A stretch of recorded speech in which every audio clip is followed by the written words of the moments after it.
What's the meaning of brunette?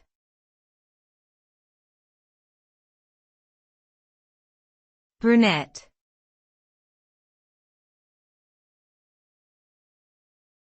Brunette.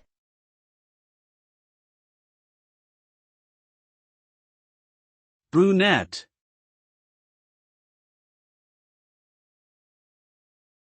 Brunette.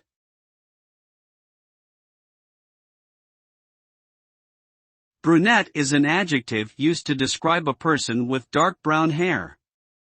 It comes from the French word brun, which means brown. Unlike blonde or red hair, brunette hair color falls within a narrow range of shades, spanning from deep chestnut to almost black. This term is commonly used to refer to women, but it can be applied to men as well.